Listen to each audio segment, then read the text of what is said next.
Well, hello everybody. It looks like we are live again. This is TechMan-Joe with Wacom, and today I have got Gil Banducci from Academy of Art University, and we are here to talk about how to design an awesome portfolio. And Gil, you are not the authority, but certainly an authority on the topic of portfolio design and creation. You want to give us a little background on how you A, came to this, and B, what it is you do at the Academy of Art? Well, certainly. Thank you very much for the introduction. My name is, well, as you said, Gil Banducci, and here at the university, I'm the online portfolio coordinator. In addition to that, I also teach a class called Professional Practices, which is designed to be able to help students, or as I like to really kind of more refer to as just young professionals, at being able to have the ability and plan to make a great first impression to a studio. And of course, a great first impression is what it's all about. Hopefully, I haven't stammered too much to have left mine. Likewise. One of the things I do like to make sure we do at the beginning of our Hangouts is encourage people to ask questions. There's a questions pod there. Please, by all means, fling them over the fence to us. We will try and get to it in the best fit for our dialogue. We, of course, have a little bit of an agenda. We're going to be talking about the creation of portfolios, an awesome portfolio, and the good questions to prepare for. Gil, if you would, if you could sum up one thing that you had to say before you even start doing anything, right? What would... Date. And what I mean by date is that you have to, I'd like to put it into this perspective of dating. Before you go out on a date with someone, you want this date to be successful, so that means that you need to get to know the person, a little bit about the person before you schedule that get-together. Dating, to me, is very similar to kind of the beginning of the job interview process or just even the introduction.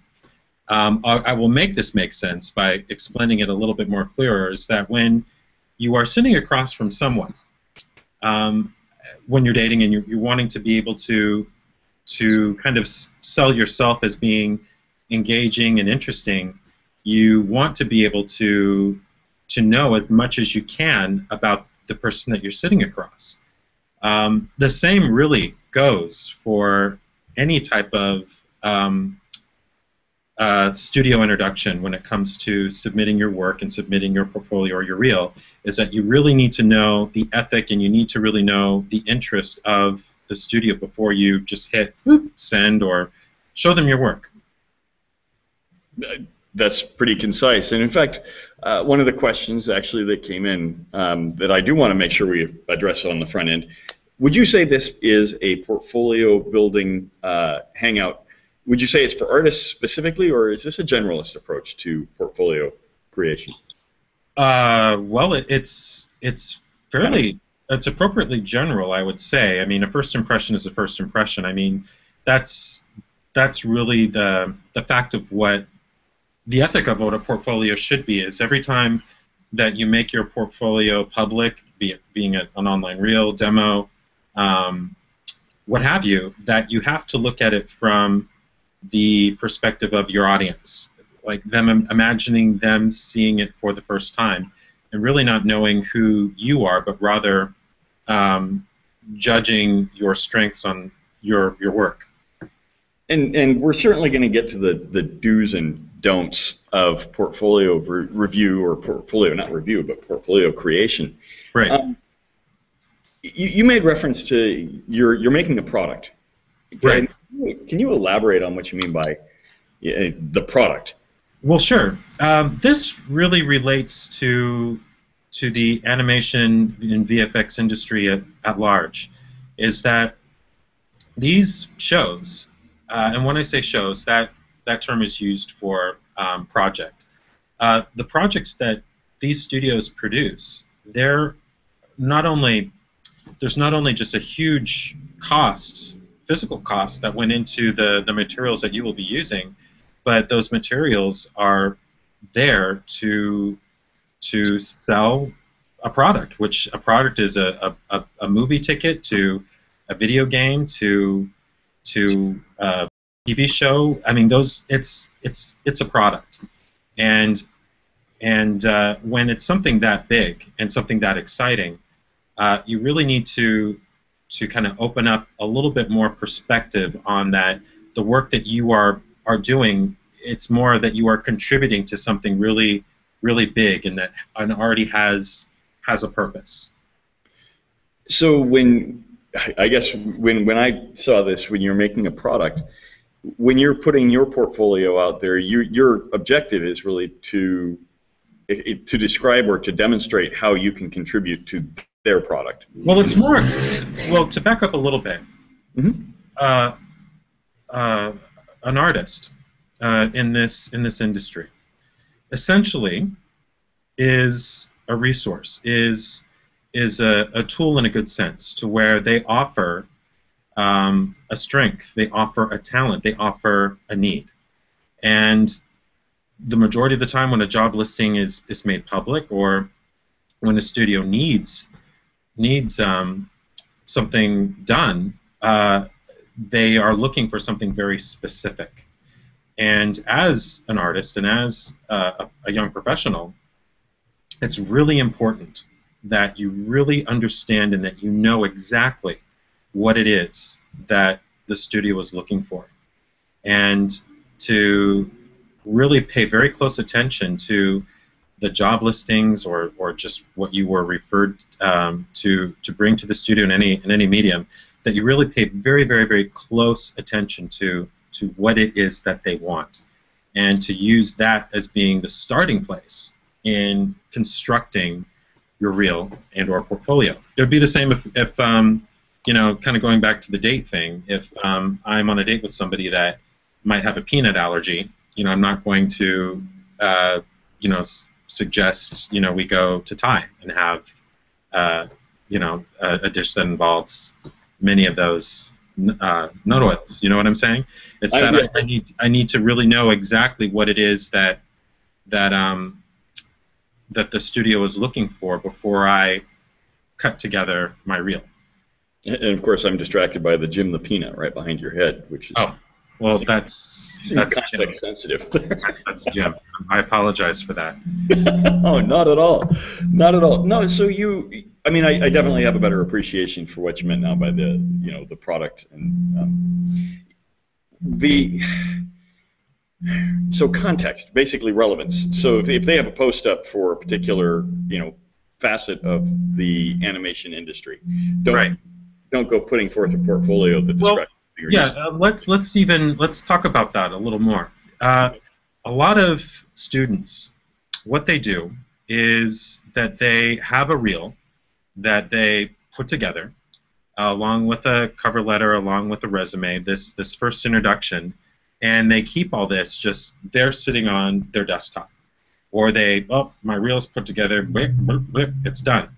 But the problem with that is that every single job that at least I've seen, there's always subtle differences with specifics as to what they're looking for.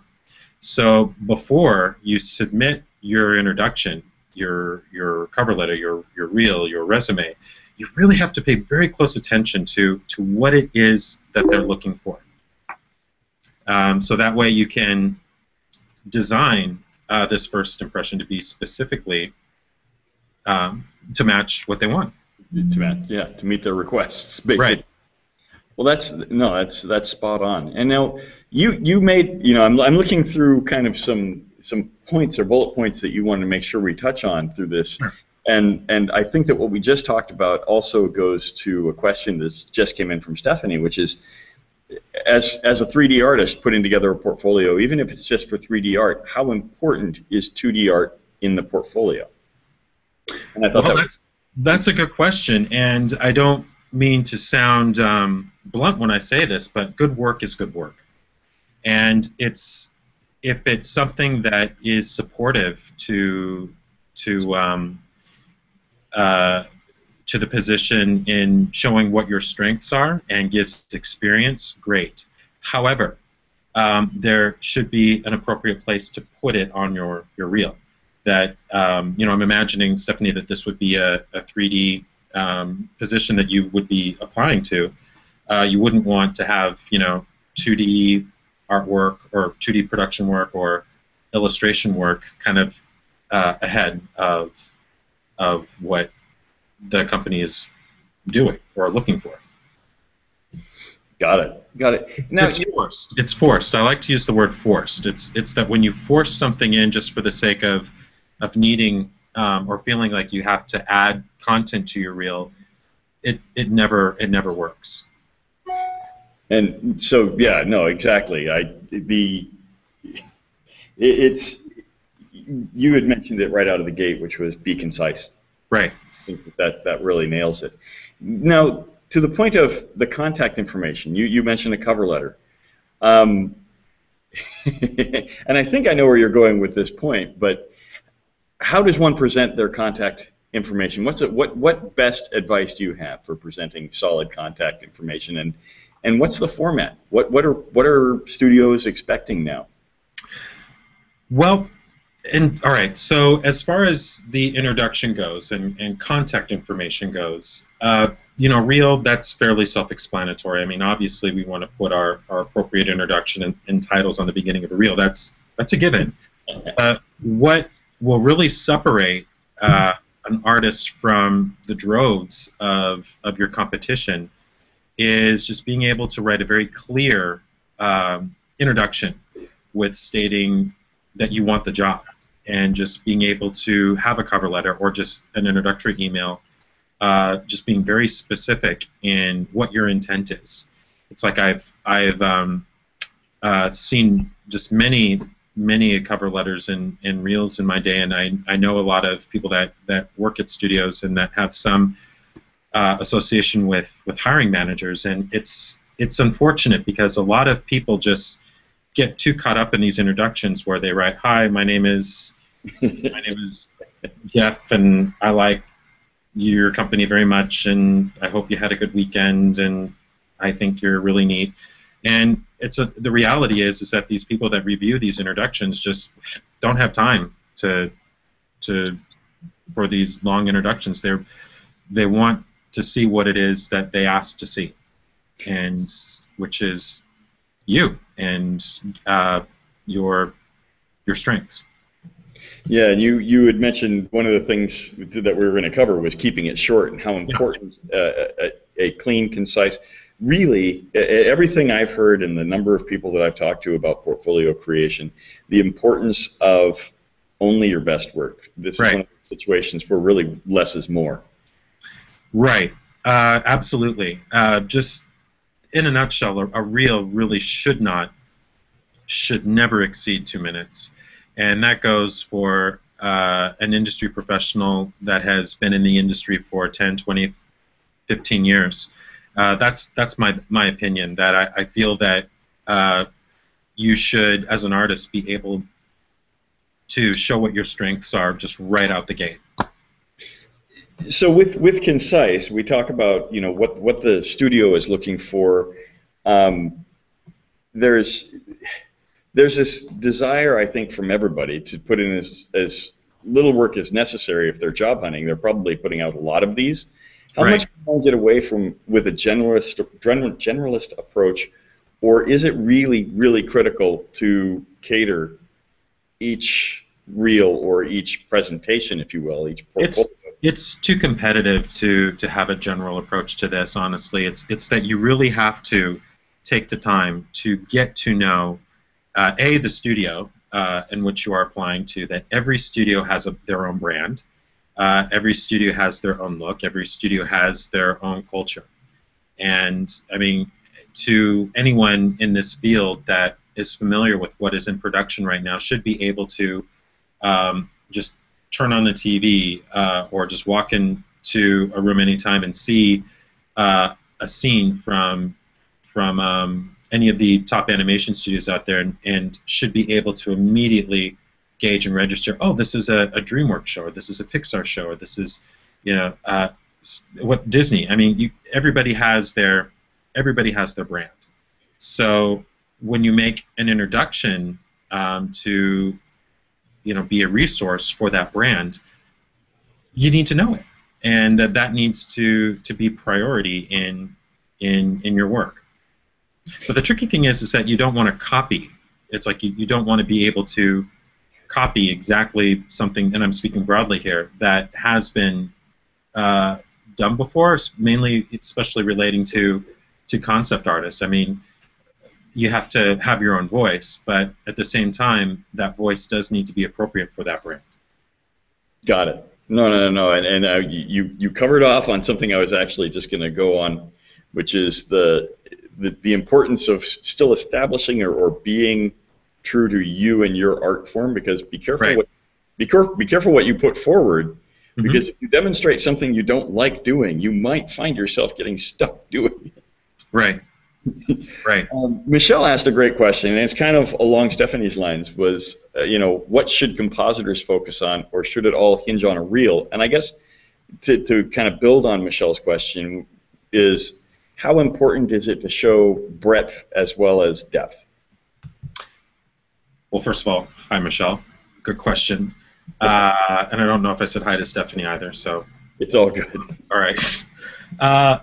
Well, to answer your question, let's back up a little bit. Compositor. You want to be able on your reel to show a scene or show your end result, and to be able to have it look believable, and you want to be able to trick the people looking at your reel in trying to figure out obviously what you did. I mean, clearly, if it's something that involves spaceships and velociraptors and Sandro aqua monsters, it's not. I mean, that's obviously fictitious, but we want to be able to look at whatever is produced and believe it. It's like we want to be able to escape in that world. So there are two things that you need to make sure that you produce in that type of reel. Is it's rather than do a before and after, it's kind of the after and before. It's like you show the pretty thing, and then from there you show the breakdown on how you produced it. I hope that somewhat answers your question. I think that answers the question really well, which is, definitely demonstrate, and you'll find me kind of paraphrasing what you say on a regular basis, or to see if I actually got it, because Lord knows I've missed my share. But you want to demonstrate the ability and also somewhat show the process, because right. They'll be interested in that. Right. And that's, at the end of the day, they're going to want to see that your processes are efficient too. Absolutely.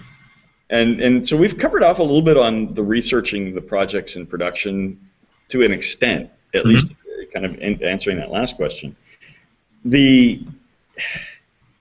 I'm trying to phrase my own question in this case, and by all means, one more time, I'm going to shout out, for those of you who have questions, this is your opportunity to get them straight from the horse's mouth. Gil is here to answer your questions as well as mine. But how important is it to match up with, I mean, if you're going to develop content, obviously you don't want it to mirror exactly what they're creating. You want to demonstrate a craft and style similarity. Yes. Yes-ish. Yes. It really depends. It's just to kind of go back a little bit. It's important for every artist, and it doesn't matter to what level of profession. You have to have your own voice. It's like you have to be. Your work has to be identifiable as being yours, and it's a challenge. It's a lot of work, but that's what will get you that work. For instance, a good friend whom you know and who I work with a lot is Tara Whitlatch. You can spot her designs a mile away. As soon as just even a sketch, we know that's her. That's her look. How she was able to get there was just that discipline, just by I mean, obviously a love for doing what she does, but at the same time, not wanting to copy someone else's work and copy something that already pre-exists. Just to kind of that balance of kind of challenging yourself, but at the same time, what it is that you are making does have a purpose. Yeah, no, If you and connect the on the dots, that will somehow make sense. But absolutely. I mean, Terrell has established, and to kind of give, you know, further what you were saying. Terrell's amazing, and her style or her brand is that she can make something biologically accurate even if it's fictitious, and right. struggle with that one a while.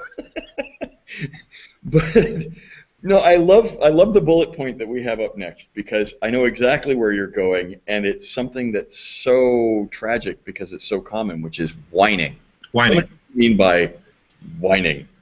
Well, other than the fact that it's I love the just bullet. yeah. Well, the why just bullet point whining is that it's really unfortunate because there's I am approached so often by people, by students that say that there is no more work and that everything is being done by robots in the center of the earth and just really kind of being very negative about something that is not true. That it's not so much that work has vanished. It's just that things have really spread out, and that in order to find work and to find jobs, it's it's it's a lifestyle. I mean, it's an adventure, and it's work that's involved with it. But I mean, from what I can say, I mean, I don't think it's any surprise that just with the quantity of films that we just saw over the course of the summer, and just the expansions upon those films as far as sequels go, and the games, and I mean, there is a lot of work out there, but you have to be clever, and you have to work hard, and you have to again prioritize what your voice is and what your skill is, and put yourself out there. No, That's what I mean by whining. well, and even the term whining kind of falls into the absolute don'ts. At the end of the day, a portfolio is marketing. You're trying to do what every company on the planet is trying to do, but you're trying to do it for your personal brand. Well, that's half of it. Yes, you're right. As far as marketing yourself, absolutely, relating to the portfolio, but the portfolio really is just a tool to be able to show a studio, show a company what you can do. The other half of getting that job, and the other half of things becoming successful for you, is you. It's the person that is holding the tool. It's the person that is actually doing the job. Presentability? You mean that still matters? Yes. That was sarcasm. Please note yes. that. And speaking of presentability, Michelle asks another question that I think is spot on to exactly this topic, which is not just you, the physical, but the physical or digital. Her question is, should students still develop physical dossiers, or should they focus really on the digital delivery, either via web or PDFs? And I'm going to go ahead and open the door to specifically personal web pages in order to cater to the shops more personally. It can really be a combination or both, but what really is important is more of the marketing of it. It's the online presence. It's the joining. It's coming up with clever ways to exposing the work. I don't know if that's specifically answering that question, but that's just more of my answer at what really should be priority with either. It's just putting it out there, which we can talk about ways to do that, I think, in some of the bullet points coming up here later. Oh, absolutely, and we should probably get moving towards those. One of the things that I like to, I want to get your impression on as well, but if you're already creating the content, and a lot of people, and I don't know if this is true at the Academy of Art University or just as a general practice across the board, it seems like most of the art is actually starting out now digital. When you say starting out now digital, like the concept artwork? Well, I mean, this is a question, you would have a better grasp of this than I. I mean, I of course assume this because I'm Wacom, right? I work for Wacom, and we talk to the people who start and work digitally across the board. as an efficiency practice more than anything else. Is that true in the art schools? It's really it's both. And to be specific to digital, what's really amazing about Wacom and just the resources that, and you'll just have to pardon the ambiance of San Francisco happening right outside the. What have you done? Yeah, you'll have to excuse me. I need to. Actually, you'd be surprised how little of that comes through. Yes, we can tell that there's a siren in the background, but it really doesn't overpower you. Oh, okay. Where were we? No, as far as digital goes, it's really about it's always about the artist, though. It's really any medium. If we're going to stay on the topic of illustration, either on with marker or paint, or just the digital versions or the digital tools to produce it. It's just really the ethic and the discipline of the artist. It really doesn't, in my opinion, it really doesn't matter so much on the medium that you use. It's how it's used. Okay, go ahead. No, go ahead. Oh, no. How it's used actually feeds perfectly into both the next bullet points. I mean, I'm kind of jumping over the professional groups because I want to talk about networking kind of as its own little bubble. Right. But the idea of creating a plan, and what are the steps to creating that plan, and what are the most important facets of it and approaches to it. Tatiana asked a question that I think kind of lends itself right into that, which is, in making demo reel, you recommend organizing your work. Do you present your best work or finish with the strongest piece? And I'm gonna see if I can guess right and say you only have your strongest pieces in there. Well, let's talk about best. Let's talk about best work. Best work is that can be objective. It's like there are pieces of work that, say, for example, I've done just for my own work that I personally like, that personally makes me happy, and it goes up on my happy board, so to speak. But if I'm, in this case, say for example, if I'm an illustrator or concept artist, that it really has to be the first work that's seen is strong work that is showing. It has to be more. It has to be interesting to the audience. It isn't so much on what I might find interesting. It's what would be interesting for the guest, and which again goes back to dating. I mean, there have been many first dates where I would have just liked to, gone miniature golfing or drive go-karts, but for a first, well, maybe that isn't such a bad first date now that I think about it. But at any rate, no, it's you're wanting to think of the other person, to think of the studio and what they're wanting to see, and making that thing that they want to see the best to what their standard is. Well, and that goes really well to being skill focused. Obviously, they're looking for something, right? And it sounds like making sure that you do your research, like you said, almost out of the gate. You do your research, you find out what it is they're looking for, and you present what demonstrates the best skill set for that. Is that a good assessment? Yes. I like it. I mean, I want to kind of roll back now to the importance and the value of networking. Yes.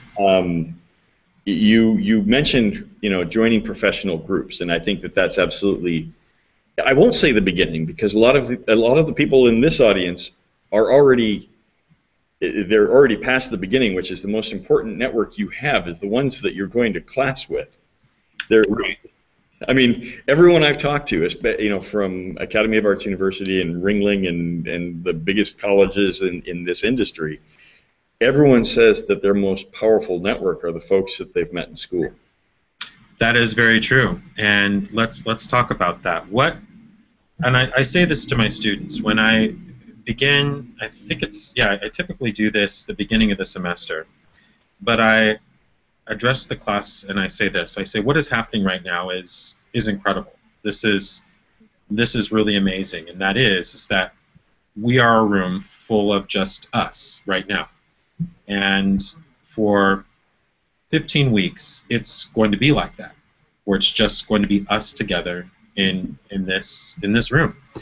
But what will happen after the semester ends is that this class is going to break up and disperse.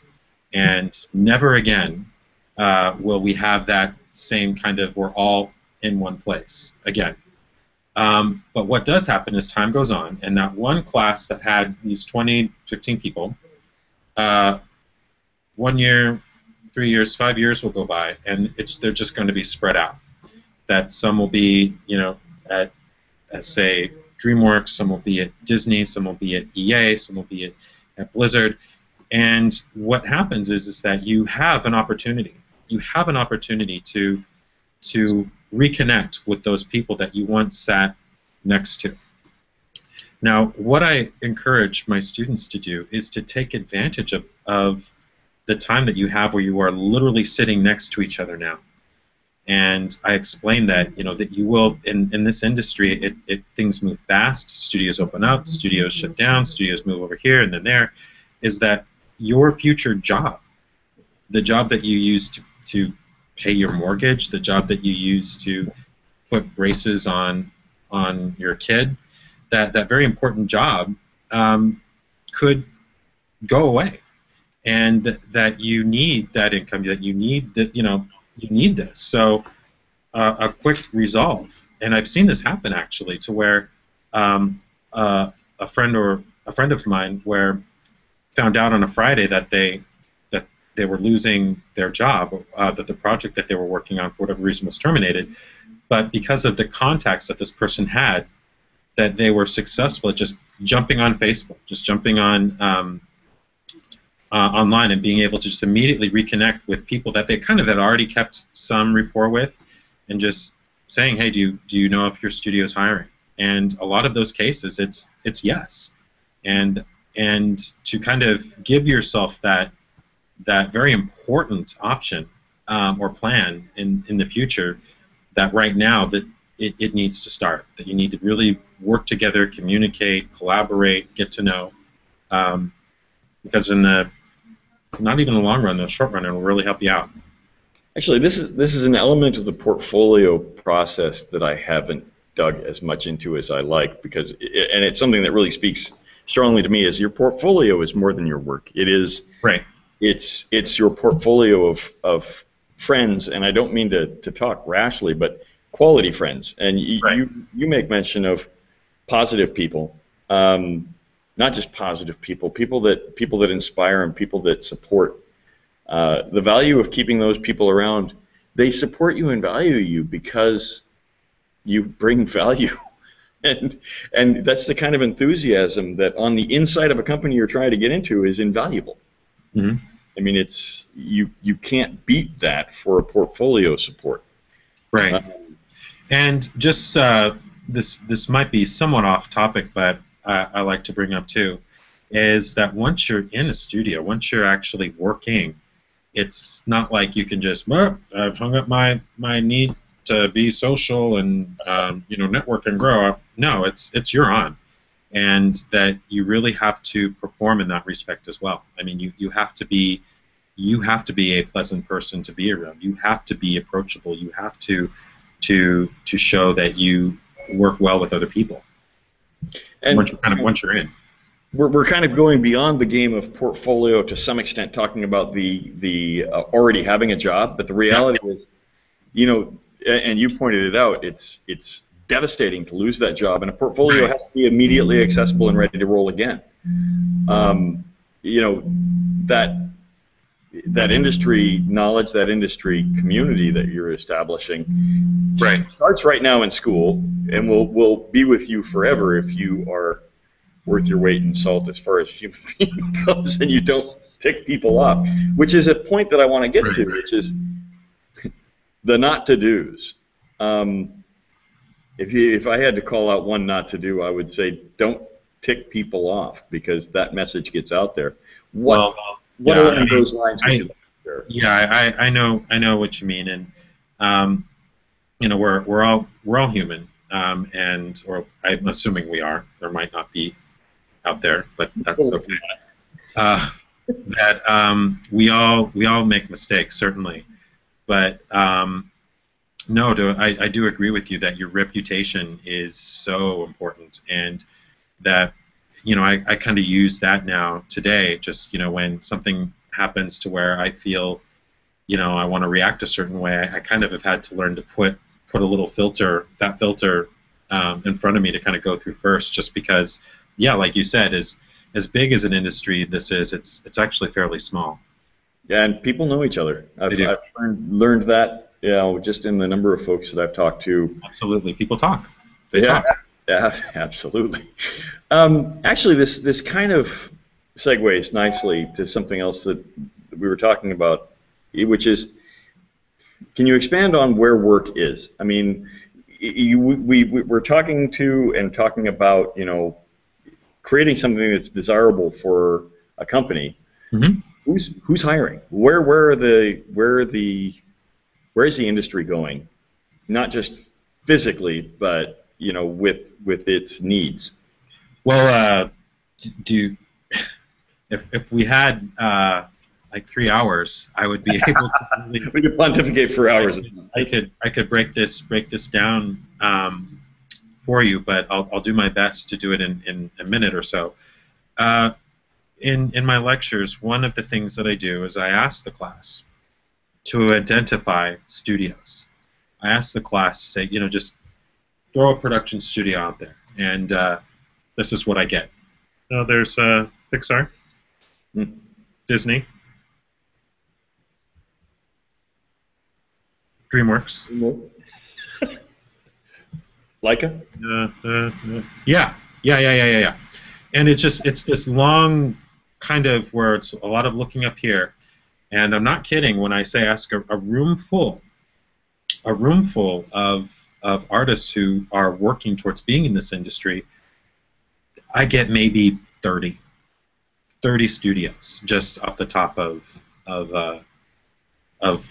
just what they come up with, and they are shocked to find out just that there are thousands and thousands and thousands and thousands and thousands, and just in LA alone there are hundreds and hundreds of studios, both smaller studios to larger studios to studios that solely produce commercials, studios that solely produce just effects for commercials. I mean, they're out there. It's just the way to be able to find them. There's work involved, and in this particular lecture, again, 3 hours, it's like I walk them through the process of being able to identify where and how to find these studios that might not necessarily be on their radar. I'm just trying to dig into this one a little bit further, which is that in doing your research, watch the credits. I mean, well, actually, that's part of what I bring up too. Is absolutely the number of studios that are involved in a studio's production is kind of off the hook. It really is. You can spend 15 minutes just watching credits anymore. Right. Right. Yeah. Yeah, I'm not kidding. And that's something else too, and this does relate to the subject of portfolio is that it's so important for artists in this industry to be current with what is being produced, and that it's always very funny to me when I meet a student. It doesn't happen too often when we're talking about the subject. They just kind of make this face and they say, well, I don't like TV, I don't watch TV. Oh, well, what is it that your attract is? Visual effects. It's like, well, okay. It's like I understand that you might not like TV, but you do understand that is just such a huge platform for such great shows, great products that incorporate so many different effects. And I mean, you have to, not necessarily have to be a fan of it, but you really need to be aware of it. I don't watch TV. I hate pop culture, but I want to go into marketing. Yeah. Yeah. Be careful. If Right. That's really how you feel, maybe you should take your talent somewhere else. And that's something else that if you find yourself digging into a portfolio, building a portfolio for something that, and I said this earlier, doesn't inspire you, be careful. Right. You know, maybe you do want to change, not necessarily what you do, but for whom you do it. Right. Well, that goes to really just making friends and professional acquaintances that are in your field and that are current and that are working. And I think it's just so important to use those people as being the soundboards for your own work. It's like really talking to the people that are doing the things that you are wanting to do. And you make mention of that one, which is the importance of getting feedback. Absolutely. Talk to me about what you mean by the importance of getting feedback. I mean, are you talking about professionally from other peers, all of the above? Well, you have to consider the source. Feedback loop. You really have to consider the source. For example, I adore my mom. I love my mom very much, but I don't go to my mom when I need advice or perspective on a render or perspective on anything that relates specifically to specific details to what my craft is. It's nothing against my mom. It's just the fact that that's not in her. That's not in her kind of bias experience. Well, that the same goes for young artists. That you have to, you have to really be careful on the feedback that you do get from people, because not necessarily all of it is constructive. So again, just going back to networking and getting just your name out there in the environment with other working professionals. That's just so important. No, and I realize this is going to sound completely kind of unprepared, but you had a PowerPoint that you wanted to walk through. What was? I do have a PowerPoint that I wanted to walk through. Yes, it's a story. Okay. It kind of is. Cap off a little bit as to what we were going to go over as far as portfolio goes, but I think we can just dive right in. Well, we can definitely hit it when you think it's appropriate, but I think we've covered a lot of the bullets that you wanted to make sure we covered, and this, like I said, I want to make sure the audience knows this is your opportunity to ask questions, and if you're not getting the answers to the questions you have, by all means, put them out there. We will do our best to address them. You talk about positiveness and being positive yourself and keeping a positive core group around you. Mm-hmm. With that, you also mentioned believing in yourself and having there's topic of goals and setting goals intelligently and making them realistically, but how important they are to be desirable, and just the positive nature with which you approach things.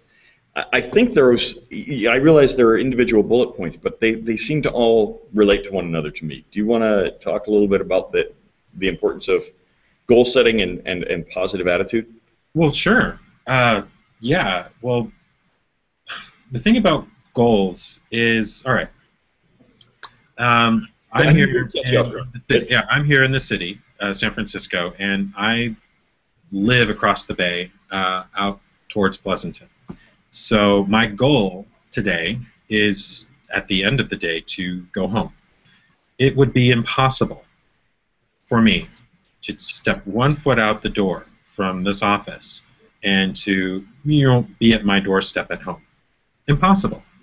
Well, I have to be intelligent enough to set very specific goals in being strategic on my way from here to home. That I know that I'm going to have to go into a parking garage, that I know before I even go to the parking garage I have to pay for the ticket, and then I'm going to have to get on the Bay Bridge. There are goals that I need to take in order to get to where I ultimately want to be. The same goes for a student with a job. That yes, as soon as you get that diploma, and as soon as they kick you out of school, you of course want a job. But the reality is that you have to set very specific goals in getting to that place, and you'll get there. But you really have to have a plan that's very personal to what your immediate needs are.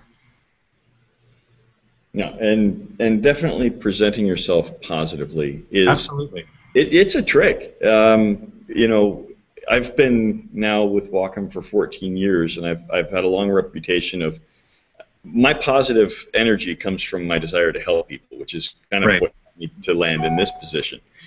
You know, find your. I don't mean to quote, what is it, Rise of the Guardians, but find your center. That center is going to be something that drives. What scene was that? I've only seen it once. Where was this? That was Santa Claus. Rise. Okay. Rise of the Guardians, not Guardians of the Galaxy. Galaxy, which was the also really or whatever. A lot of Guardians. Yeah. There's Guardians of the Ghoul too, which was a great owl movie. It was talking owls. Yes. Well, you never know when we're not around. Right. Well, and with that positiveness, beware the temptation of, and this is one of your bullet points, and if you want to elaborate beyond what I say, by all means, but criticizing. Be prepared. You're being negative, and be prepared for the lashback, because it's kind of like flaming out on social media. Oh yeah. Well, you know, and that's another thing too. Well, critiques and criticism. That's very healthy. It's one of the reasons why it's healthy is that as artists we tend to get very attached to the things that we produce. Our babies, if you know we want to use that term, we've heard that term. Oh, my baby, my work, my work. We created it. Nobody wants to hear. At least nobody that I would want to consider a friend would want to hear. Say, for example, you bring your kid over to someone's house, and the person at the house says, "Yeah, your kid's ridiculous. Your kid's not right. I do not like your kid. Your kid is not right to be in my house." I mean, that's strange. I mean, that's But the reality is that you have to be prepared to kind of take that. You have to be prepared to take these you know that hit of hard emotion and being able to control it. Because you know what, sometimes the work that you produce in a reel, or just the work that you produce just once you have a job at a studio, might not be on model, might not be on brand, and might not necessarily be what your directors and producers or leads were looking for. And like we talked about, that this is a business really at the end of the day, where it's really creative, fun people that are producing art are working together at producing a product. And sometimes an artist comes up with an idea or presents something that might be very personal to them, but isn't right for the bigger picture. And so you have to what is it you say? You become thick-skinned or whatever it is with that. Yeah, that's it. Yeah. Yeah. No, that segues nicely into kind of going back and revisiting how we started this whole conversation, which is the importance of knowing the industry, knowing for whom you're building this product, and not trying to generalize, being focused, being targeted towards. If you want to work for a particular company and you've done your research and you know you want to work for that company, build your portfolio for that company. Right. Exactly. And then when you present it, make sure you share the strongest work. It may not be. I'm trying to kind of recap before we dive into your PowerPoint. Sure. Present your strongest work for the skills that they're asking for. It doesn't have to be what you like the most. That's great to have in your back pocket, but at the end of the day, what's valuable to them is what they're looking for, and exactly. Demonstrate a strong skill set in that. And concise, clean, short, clean. We never talked to the importance of clean. As a whole. as a presentation. If you're bringing in a portfolio, no. There's a reason this is all black. Oh. I don't want you seeing what's in the rest of the room. But no, the importance of a clean presentation or a clean. Do you want to elaborate with lots of imagery, or do you want to make sure to focus your imagery or your content specifically to what it is they're looking for? In my experience, and this is just from I can only speak from my experience on this is that I can usually tell within looking at 6 images from a concept artist or an illustrator whether they have what I'm looking for. And that's also a shared opinion as well from some of my other associates, that you can usually tell right away where they are.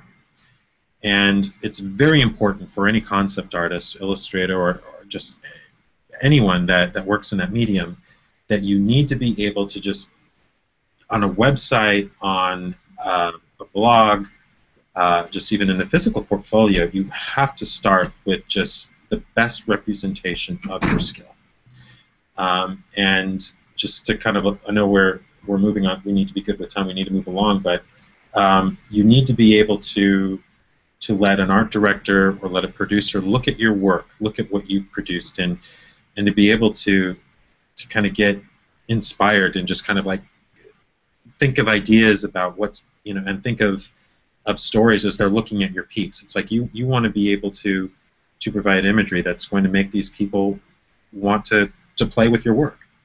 And so having a piece that is just an example of just kind of everything can do a lot of good. Interesting. That was an unanticipated answer. I certainly don't disagree, but I like the idea of, and this is where, a portfolio that's web-based, and I do want to get to the PowerPoint, but a portfolio that's web-based, I really like, for instance, the opportunity to control and guide the viewer. And Sure. this is, you don't have certain luxuries. When you give somebody a hard copy, they can look at whatever the hell they want. Sure. Or even a PDF, you can quickly scroll to what you want. In Right. a web environment, you can control what they see and roughly when, or Absolutely. let them self-select where their focus is. Right.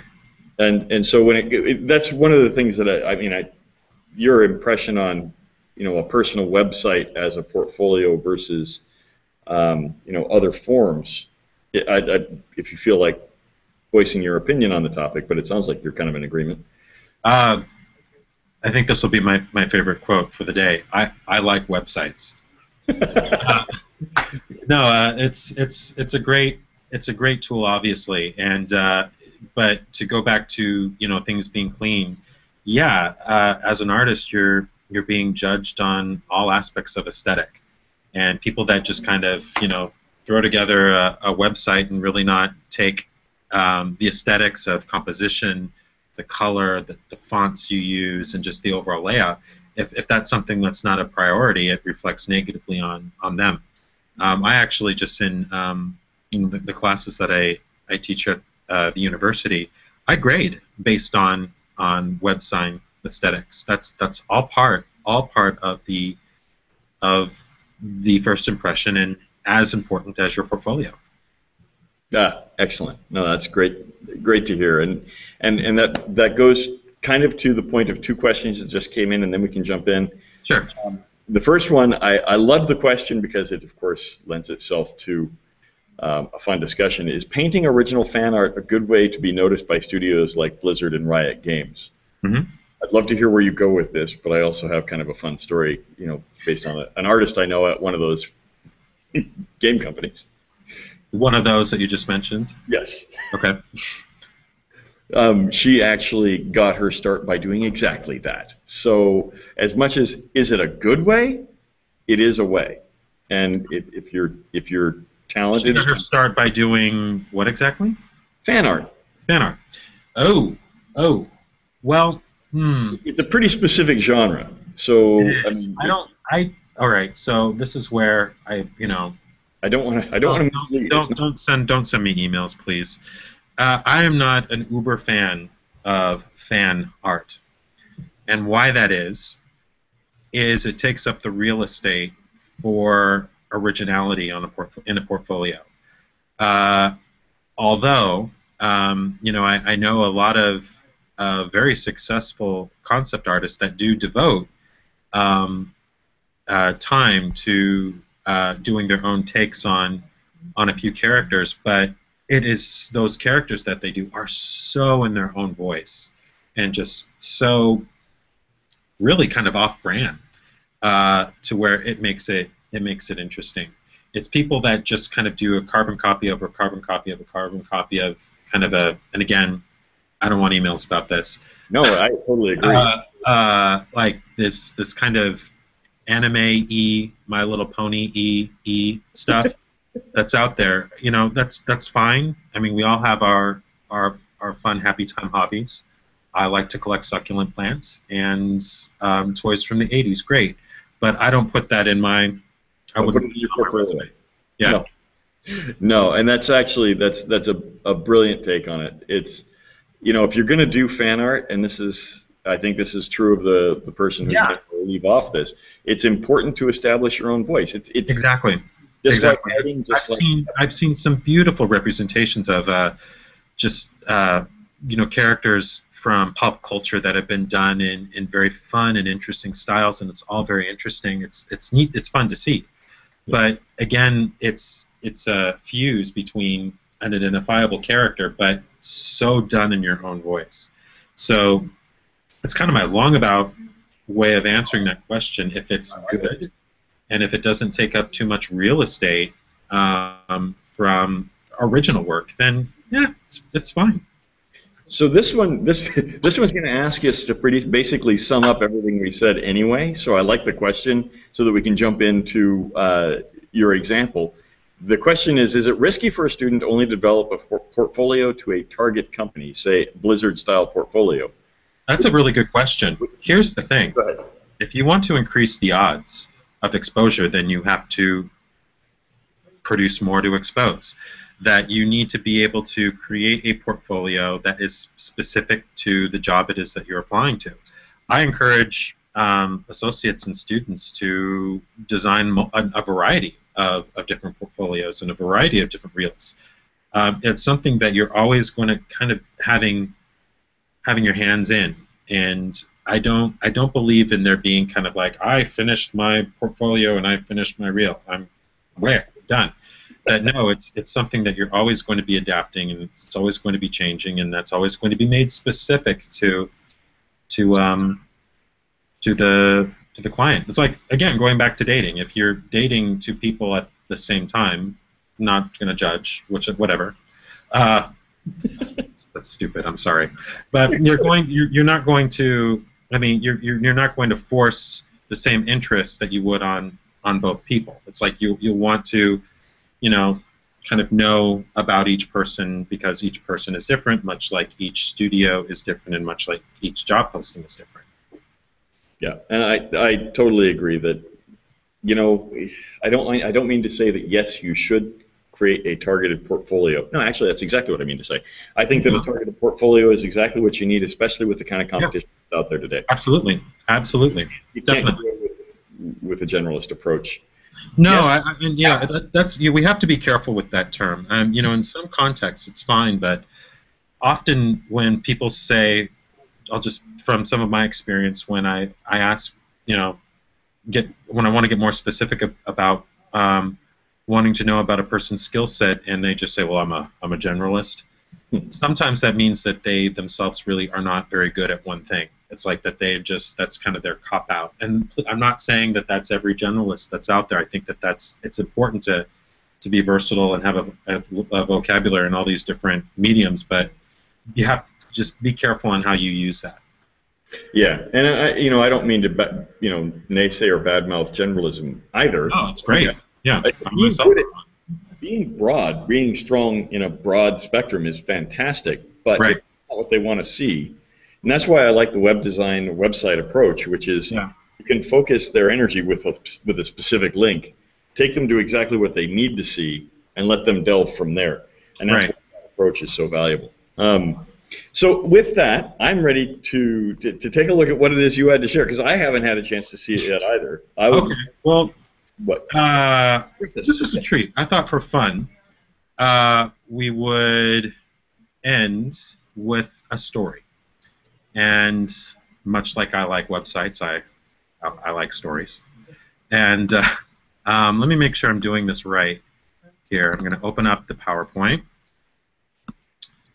and then share screen, which is a little screen share. Yeah, yeah. Okay. And we're sharing? Not yet. Not yet? Really? Yeah. So did you say you clicked share screen and now you should have the option to Okay. Oh, sure. Yeah. Okay, how about now? Give it a moment. Hold on. Bear with us. Well, I see my face, which means that you're sharing your screen. Oh, I am. Okay. All right. Well, then let's begin. So we can see this. You can see this. Yes. Awesome. All right. Well, I wanted to share with everybody here a story about a cake named Chad, who is stupid, hence the title, Chad the Stupid Cake. Now, this work that I'm going to show was based off of visuals from my lecture, but one of my students, this fantastic illustrator and concept artist, Arash Rod, took my sketches and illustrated what it is that I'm going to show you. He's super good at what he does. So anyway, here's Chad. Chad is a cake, and Chad is stupid. Now, every morning Chad wakes up in his pretty little house on a pretty little hillside, but when Chad wakes up, Chad is sad, because Chad knows when he rolls out of bed that the first thing he's going to do is look in the mirror. And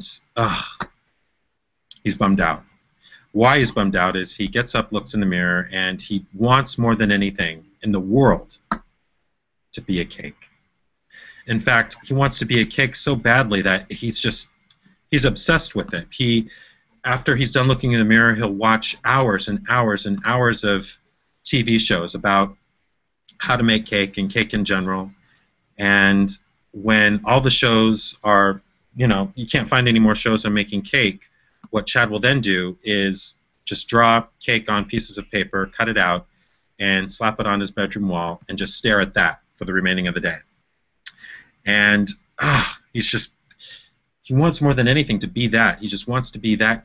He just wants to be cake so bad that it just kind of haunts his brain, haunts his mind, to where he just ends up having like a little brain synapse and just freaks out, passes out on the floor.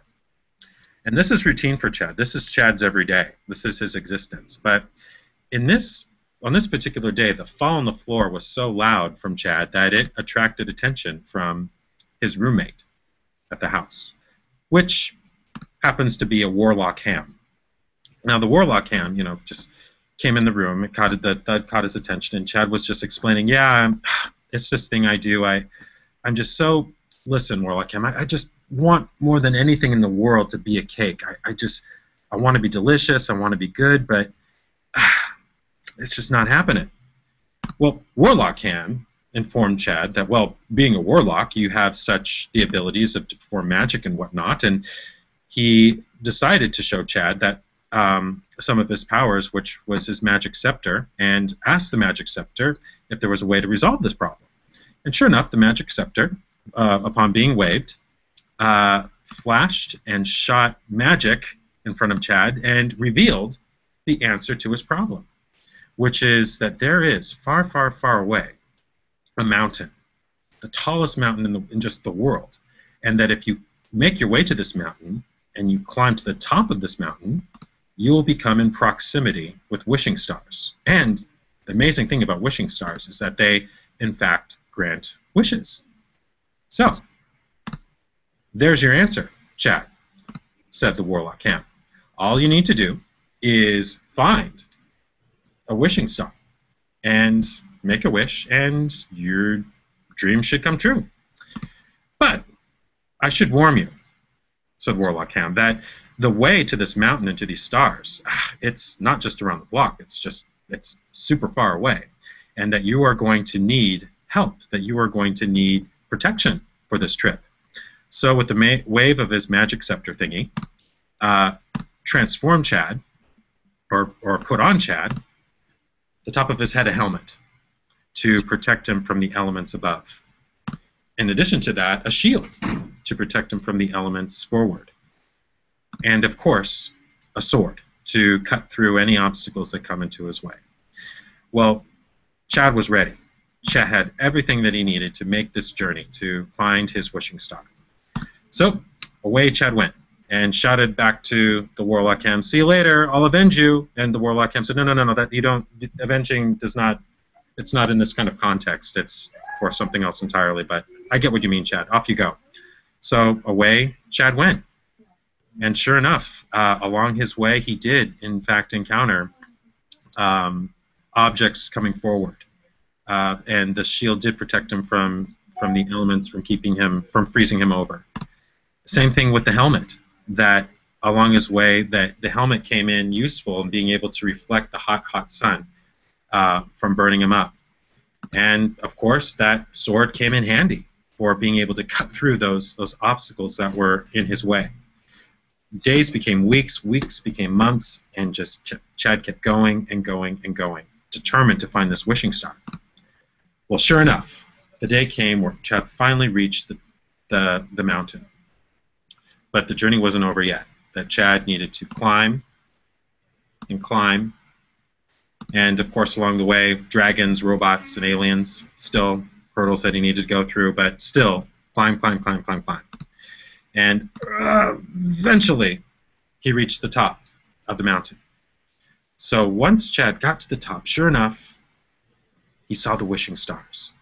So he went to the tip, tip, tip edge, and he called out to the wishing stars, wishing stars, hear my plea.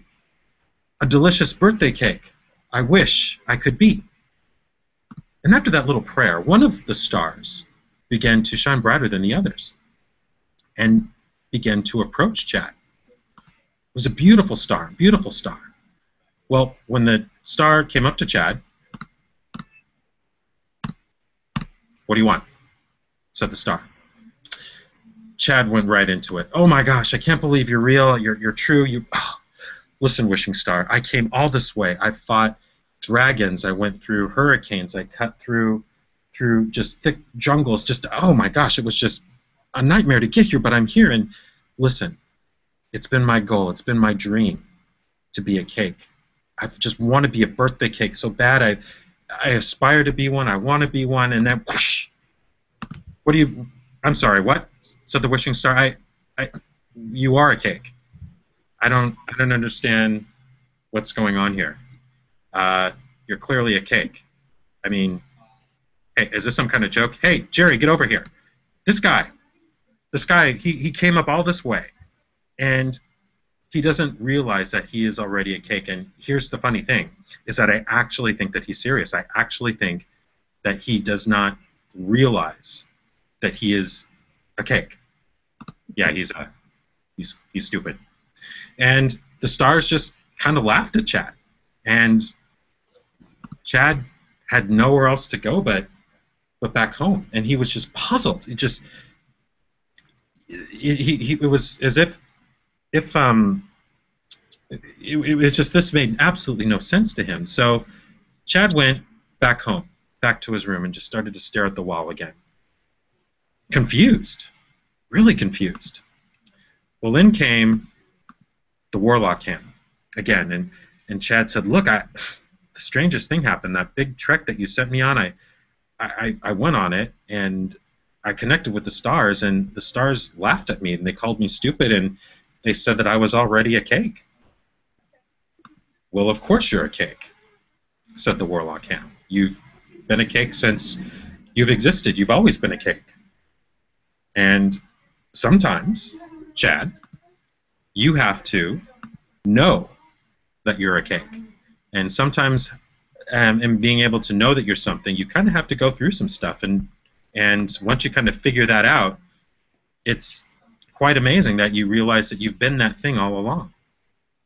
Chad, you have always been and always will be a cake." Well, this was a lot for Chad to process. But it didn't take long for him to realize that all the shows that he had been watching, all the movies that he'd been watching about cake, all the things that he knew about cake, well, actually, my gosh, you are so totally right. I am, in fact, a cake, a delicious cake, an amazing birthday cake.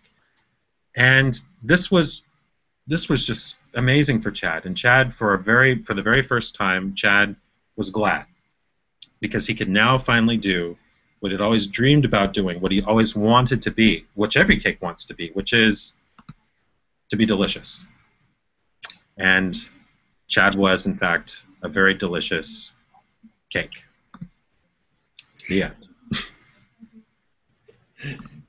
And there's, yeah.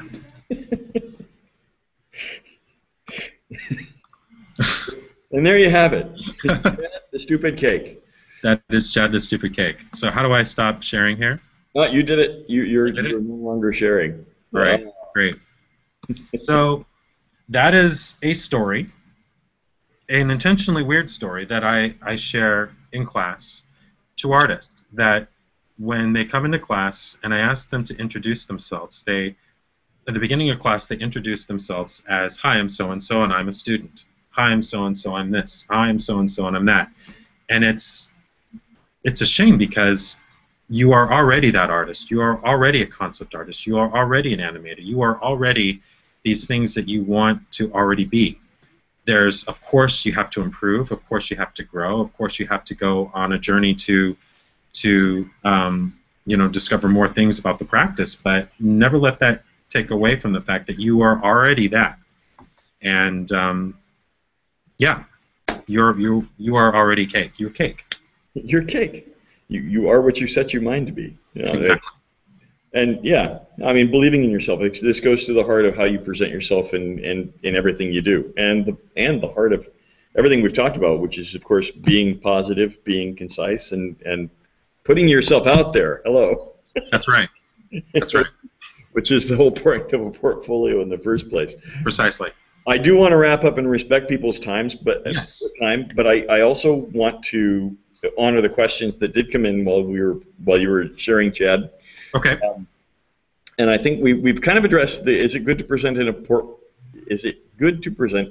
the portfolio a variety of media? And this I think we've covered off on. If you want to do the paraphrase on this one, I'll let you handle it. It can be, but again, things need to be organized and things need to be specific, and it kind of needs to have their own chapters, so to speak. It's like when you look at books on a shelf, the books are independent from each other and they're in order. The same thing goes with a portfolio that has a variety of different mediums, is that you have to be able to arrange them in a way that's, functionable for the person or studio to view it. It guides them to what they need to see first. Right. Yes. Right. Go ahead. Oh no! If you want to go ahead and elaborate, and then I'll. No. That was it on that. Then Tatiana's question was, what about a 3D modeler who has a good tradition in sculpture? Is it wise to combine traditional and digital work in a demo reel to show knowledge of both types?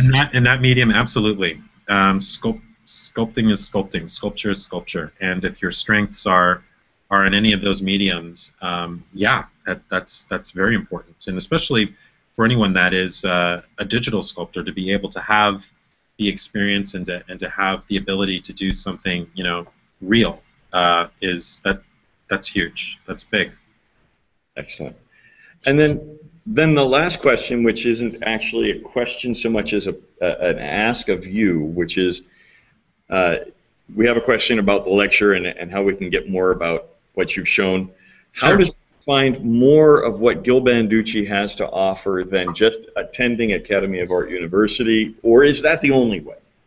Well, it's certainly a great place to start, and I that's the Academy of Art University is a very special place, not just for me but for other people as well, and it's a wonderful school. But no, actually, in the very near future, as you and I had even spoken, we are going to be doing more kind of chats like this, and just to kind of be able to have a format here to where we can address questions and topics a little bit more regularly. So to that person, stay tuned. Excellent. No, no, stay tuned is perfectly acceptable. Cool. I just realized I'm not sharing my ugly mug with anybody anymore. So here I am again. Well, we want to do this. I know that we're short on time, and I really appreciate everyone for jumping in here and be able to come in at from 2 to 3:15 during a week is really awesome, and thank you very much for your time. But Joseph, we have a gift. We have a gift for you. Oh. Or it isn't so much just even coming from me. It's coming from a student here at the university. Now I'm intrigued. All right, as you should be. I don't know if you caught that. Come on in here. I did. Awesome. Everyone, this is well. Actually, you're technically not a student of mine. No, I am a student of You the are school. a student of the school. Yes. Go ahead, Greg. Give a show. So I'm a 3D modeler at Academy of Art University, and I've been 3D modeling and 3D printing these Wacom pen holder designs. Oh, be careful what you throw my way, my friend. So yeah, we have a gift coming your way. And this has the nib storage in it. Oh, that's awesome. And, all right, now you might have to share with people where they can order these, because those are the kinds of things that I'm sure once it's funny. Up on YouTube, people are going to want those. Write it out. Yeah, we'll do that. So the company is called Farfetch Creations. Farfetch Creations. Yep. I love it, and they could order these from you. Yeah. Ah, that's awesome. Thank you. Well, you're very welcome. That beats the heck out of my dead mouse. Is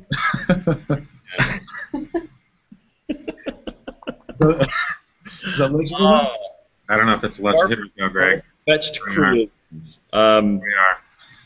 Thank you so much. That's fantastic. Seriously, a nice shout out.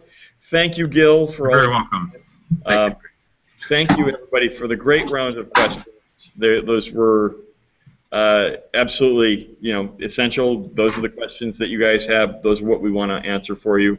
If we didn't get to your question, I do apologize. I think I got to all of them. And Gil, thank you for your time.